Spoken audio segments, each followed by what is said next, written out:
23ರಿಂದ ಈ ಒಂದು ಸರ್ಕಾರ ಸೇವೆಗೆ ಬಂದೆ. ಸೊ ಮೊದಲು ನಾನು ಪ್ರಾಥಮಿಕ ಆರೋಗ್ಯ ಕೇಂದ್ರ ಬೆಳಗಲ್ಪೇಟೆ ಅಂತ ಹಾನಗಲ್ ತಾಲೂಕಿನಲ್ಲಿದೆ. ಈಗ ಅದು ಹಾವೇರಿ ಜಿಲ್ಲೆಯಲ್ಲಿದೆ. ಅಲ್ಲೇ ಸುಮಾರಾಗಿ ನಾನು 10 ವರ್ಷ ಗುತ್ತಿಗೆ ಆಧಾರದ ಮೇಲೆ ಮತ್ತು ರೆಗ್ಯುಲರ್ ಆಗಿ ಕೆಲಸ ಮಾಡಿದೆ. ಅದಾದ ನಂತರ ನಾನು ನರಗುಂದ ತಾಲೂಕಿನ ಜಗಾಪುರಲ್ಲಿ ಹೋದೆ. ನನ್ನ ನೇಟಿವ್ ಪ್ಲೇಸ್ ಅದು. ಅಲ್ಲಿ 4 ವರ್ಷ ಕೆಲಸ ಮಾಡಿದೆ.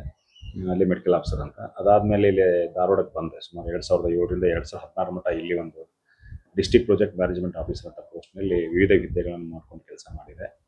ಅದೇ ರೀತಿಯಾಗಿ 2016ರಿಂದ 2019 ನಾನು ಗದಿಗೆ ಹೋದೆ. ಅಲ್ಲೇ RCHO ಅಂತ ಮತ್ತು ಇನ್ಚಾರ್ಜ್ DHO ಅಂತ ಮಾಡಿದೆ. ಅದಾದ ನಂತರ ಮತ್ತು 2019ರಿಂದ 2023 ಮಟ್ಟ ಇಲ್ಲೇ ಮತ್ತೆ ಬಂದೆ. ಸೊ ಆ ಅವಧಿಯಲ್ಲಿ ಕೋವಿಡ್ ಎಲ್ಲ ಬಂತು.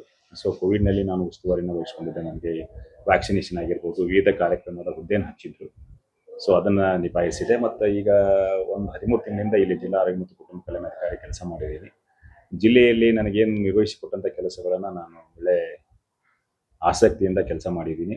ಸೊ ಸರ್ಕಾರಕ್ಕೆ ನನಗೆ 33 ವರ್ಷ ಸುದೀರ್ಘ ಸೇವೆಯನ್ನು ನೀಡೋದಕ್ಕಾಗಿ ನಾನು ಸರ್ಕಾರಕ್ಕೆ ಮೊದಲನೇದಾಗಿ ಅಭಿನಂದನೆಗಳನ್ನು, ಕೃತಜ್ಞತೆಗಳನ್ನು ಸಲ್ಲಿಸ್ತೀನಿ. ಮತ್ತು ನನಗೆ ಇಲ್ಲಿ ಸಹಕಾರ ಮಾಡಿದಂಥ ಎಲ್ಲರಿಗೂ, ನನ್ನ ಆಫೀಸಿನ ಎಲ್ಲ ಸಹೋದ್ಯೋಗಿರ್ಬೋದು, ಆಸ್ಪತ್ರೆಯ ಎಲ್ಲ ಸಿಬ್ಬಂದಿಯವರಿಗೂ ಮತ್ತು ಪತ್ರಿಕಾ ಮತ್ತು ಮಾಧ್ಯಮದವರಿಗೂ ಮತ್ತು ತಮ್ಮೆಲ್ಲರಿಗೂ ನನಗೆ ಸಹಕಾರ ಕೊಟ್ಟು ಕೆಲಸವನ್ನು ಮಾಡಲು ಅನುವು ಮಾಡಿಕೊಡೋ ತಮ್ಮೆಲ್ಲರಿಗೂ ನಾನು ಮತ್ತೊಮ್ಮೆ ನನ್ನ ಹೃದಯ ತುಂಬಿ ನಮ್ಮ ಕುಟುಂಬದ ಪರವಾಗಿ ತಮಗೆಲ್ಲರಿಗೂ ನಾನು ಪೂರ್ವಕವಾದ ಆಭಾರಿಯಾಗಿ ಅಭಿನಂದನೆಗಳನ್ನು ಸಲ್ಲಿಸ್ತೀನಿ. ಚಾಲೆಂಜು ಅದಾವ ಇಲ್ಲಂತಲ್ಲ, ಯಾಕಂದ್ರೆ ನಾವು ಕೆಲಸ ಮಾಡ್ತಿರ್ಬೇಕಾದ್ರೆ ಯಾಕಂದ್ರೆ ನನಗೇನಾಗಿತ್ತು ಅಂತಂದ್ರೆ ಕೆಲಸ ಕಾರ್ಯಗಳ ಒತ್ತಡ ಜೊತೆನೂ ನಾನು ಅವ್ರು ಏನು ಹೇಳಿದ್ರು ಆಯಿತು, ಮತ್ತು ಯೂಶಲಿ ಆಗಿ ಸ್ಪಂದನೆ ಮಾಡ್ಕೊಂಡು ಹೋಗ್ತಿದ್ದೆ. ನಾನು ಏನಂತ ಪ್ರೆಷರ್ ಬಂದಿಲ್ಲ, ಯಾವುದು ಬಂದಿಲ್ಲ.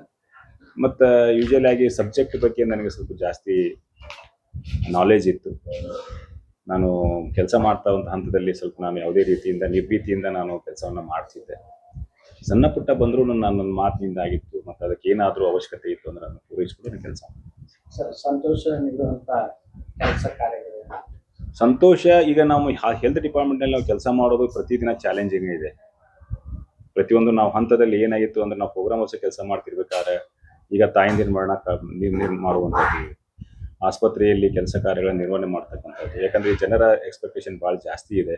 ಸೊ ಅದರಂತೆ ಎಲ್ಲ ನಮ್ಮ ಸಿಬ್ಬಂದಿಯವರಿಗೆ ಅವ್ರಿಗೆ ಸರಿಯಾದ ಮಟ್ಟದಲ್ಲಿ ನಾವು ಹೇಳಿ ಏನಿದೆ ಸರ್ಕಾರ ಆಸ್ಪತ್ರೆಗೆ ಬಂದಾಗ ಎಲ್ಲ ಬಡ ಜನ ಬರ್ತಾರೆ. ಎಲ್ಲರೂ ಬಂದಾಗ ಅವ್ರ ಜೊತೆ ಒಳ್ಳೆ ರೀತಿಯಿಂದ ಮಾತನಾಡುವಂಥದ್ದಾಗಲಿ, ಅವ್ರಿಗೆ ಚಿಕಿತ್ಸೆಯನ್ನು ಕೊಡುವಂಥದ್ದಾಗಲಿ, ಅವ್ರಿಗೆ ಯಾವುದೇ ರೀತಿಯಿಂದ ತಪ್ಪು ಮಾತನಾಡದೆ ಅವ್ರನ್ನ ಕಾನ್ಫಿಡೆನ್ಸ್ ಬಂದು ಅವ್ರಿಗೆ ಪ್ರೀತಿಯನ್ನು ಗಳಿಸಿ ಅವ್ರಿಗೆ ಒಳ್ಳೆಯ ಚಿಕಿತ್ಸೆಯನ್ನು ಕೊಡ್ರಿ ಅಂತ ನಾನು ಹೇಳಿದ್ದೀನಿ. ಅದರಿಂದ ಅದು ಯಾವುದೇ ರೀತಿಯಿಂದ ನಮ್ಮ ವೈದ್ಯ ಮಿತ್ರರಾಗಿರ್ಬೋದು, ಸಿಬ್ಬಂದಿಯವರು ಎಷ್ಟೋ ಕಷ್ಟ ಇದ್ದು ಕೆಲಸ ಕಾರ್ಯಗಳನ್ನು ಮಾಡಿದ್ದಾರೆ.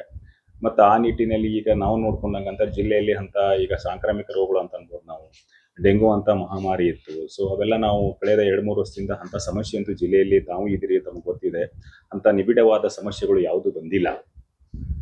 ಸೊ ಅದನ್ನು ನಾವು ಹೊಡೆದೊಡಿಸಿ ಒಂದು ತಾಯಂದಿರ ಮರಣದ ಬಗ್ಗೆ ವಿಶೇಷ ಗಮನವನ್ನು ಹರಿಸ್ಬೇಕು. ಕೋವಿಡ್ನಲ್ಲಿ ಬಂದಾಗ ನಮಗೇನಾಯಿತು, ಕಷ್ಟದ ದಿನಗಳು ಅನ್ನೋದಕ್ಕಿಂತ ಏನಾಯಿತು ಅಂದರೆ ಸಿಕ್ಕಾಪಟ್ಟೆ ಪಾಸಿಟಿವ್ ಬರ್ತಾ ಇತ್ತು ಸರ್. ಅವಾಗೆ ಜನತೆಗೆ ಒದಗಿಸುವ ಸೌಲಭ್ಯಗಳ ಬಗ್ಗೆ ವಿಶೇಷವಾಗಿ ಅವಾಗ ಹೊಸದಾಗಿ ಬಂತಲ್ಲ, ಅವಾಗ ಸ್ವಲ್ಪ ಕಷ್ಟ ಇದ್ರೂ ನಾವು ಪರಿಹರಿಸಿದ್ವಿ. ಜಿಲ್ಲಾಡಳಿತದಿಂದ ಒಳ್ಳೆ ರೆಸ್ಪಾನ್ಸ್ ತೊಗೊಂಡು ನಾವು ಎಲ್ಲ ಜಿಲ್ಲಾ ಮಟ್ಟದ ಎಲ್ಲ ಅಧಿಕಾರಿಗಳಾಗಿರ್ಬೋದು ಭಾಳ ಕೈ ಕೂಡಿಸಿದ್ದಾರೆ. ಮತ್ತು ತಾವು ಮೀಡಿಯಾ ಪರ್ಸನ್ಸ್ ಎಲ್ಲರೂ ಕೈ ಕೂಡಿಸಿದ್ದಾರೆ. ಯಾಕಂದ್ರೆ ಅದು ಈಕ್ವಲ್ ಆಗಿ ಎಲ್ಲರಿಗೆ ಇದು ಇತ್ತು, ಅದು ಸವಾಲಾಗಿತ್ತು ಅಲ್ಲ. ಪತ್ರಿಕಾರ್ತರು ನನಗೆ ಯೂಶಲಿ ಆಗಿ ಎಲ್ಲರೂ ಬಂದವರು ಏನು ರಿಪೋರ್ಟ್ ಕೇಳ್ತಿದ್ದಾರೆ ನನಗೆ. ಈಗ ಒಂದು ಏನಾದ್ರು ಎಪಿಡೆಮಿಕ್ ಆಯಿತು, ಅವ್ರು ಹೋಗ್ಬರ್ತೀರಾ, ಹೋಗ್ಬರ್ರಿ. ಏನಾದರೂ ಈಗ ಒಂದು ಫಾರ್ ಎಕ್ಸಾಂಪಲ್ ಇವತ್ತು ಡೆಂಗು ಎಪಿಡೆಮಿಕ್ಸ್ ಆಯಿತು, ಇಷ್ಟೈತ್ರಿ ಕೇಸ್ ಅಂತಾರೆ.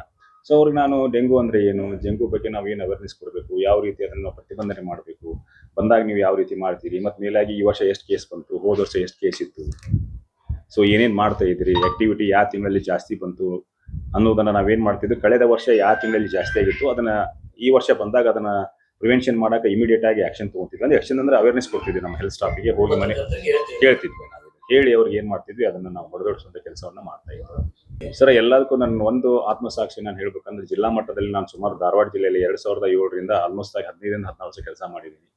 ಎಲ್ಲ ಜಿಲ್ಲಾ ಮಟ್ಟದ ಅಧಿಕಾರಿಗಳು, ನಮ್ಮ ಸಿಬ್ಬಂದಿಯವರು, ಸಾರ್ವಜನಿಕರು ಮತ್ತು ತಾವೆಲ್ಲರೂ ನನಗೆ ಭಾಳ ಸಪೋರ್ಟ್ ಕೊಟ್ಟಿದ್ದಾರೆ. ಯಾರು ನನಗೆ ಒಂದು ರೀತಿಯಿಂದ ನನಗೆ ಇದಂತೂ ಮಾಡುವಂಥದ್ದು ಯಾರೂ ಮಾಡಿಲ್ಲ. ಮತ್ತು ನಾನಾದರೂ ಇವತ್ತು ಇಲ್ಲಿ ಯಾರೋ ಬಂದರು ಅಂತಂದರೆ ಬೈತಾ ಇದ್ದರೆ ನಾನೇ ಹೇಳ್ತಿದ್ದೆ ಅವರಿಗೆ ಸಹಾನುಭೂತಿಯಿಂದ ಕೆಲಸ ಮಾಡೋದು ಅಂತ.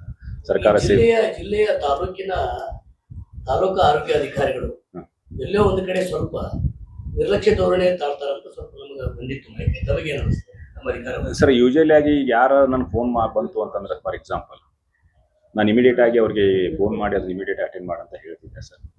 ಸ್ವಂತ ಏನಾರ ಬಂದರೂ ಸಹ ನಾನು ಅವ್ರಿಗೆ ಮನವರಿಕೆ ಮಾಡಿಕೊಂಡು ಅದನ್ನು ಹೇಳಿ ಕೆಲಸವನ್ನು ಮಾಡಿಸುವಂತ ಪ್ರಯತ್ನ ಮಾಡಿದ್ದೆ.